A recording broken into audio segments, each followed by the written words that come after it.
Connaissez-vous? Bon, finalement, à tous les coups, on ne peut pas aller dehors, il pleut.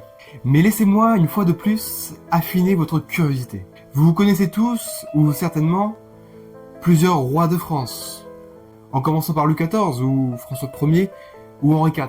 Mais aujourd'hui, concentrons notre attention sur un roi un peu moins connu, mais qui a pour autant tout autant sa place que les autres rois dans l'histoire.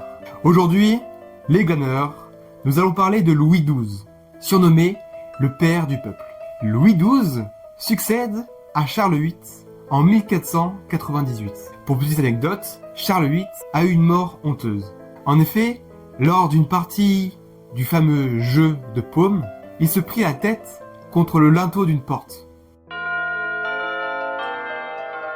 Mais pourquoi appelait-on Louis XII le père du peuple?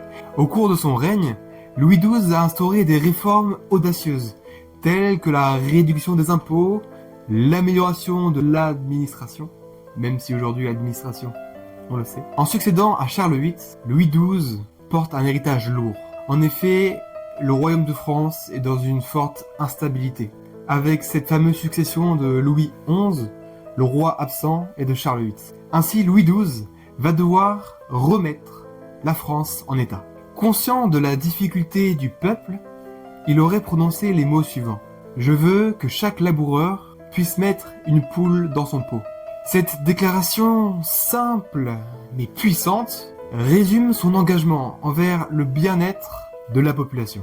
Cette préoccupation sincère lui a valu une véritable attention de son peuple. Il était un roi aimé. Et rentrons maintenant plus dans sa vie sentimentale. Et oui, cher ami du Cugnamone, voici la grande entrée de Anne de Bretagne. Anne de Bretagne est la seule femme qui a épousé deux rois de France. Une clause stipulait que Anne de Bretagne devait épouser le successeur de Charles VIII si ce dernier décédait. Cela avait pour raison de garder la Bretagne qui était si convoitée à l'époque par les Autrichiens. Lorsque nous aborderons la fin de la vie de Louis XII, il est important de parler de sa fragilité physique. Et finalement, il en mourut en 1515, en raison de problèmes d'articulation. Écoutez les gagneurs, j'espère que ce bref résumé de la vie de Louis XII vous aura plu et vous aura permis d'en savoir un peu plus. Et écoutez, nous nous retrouverons bientôt pour une nouvelle vidéo.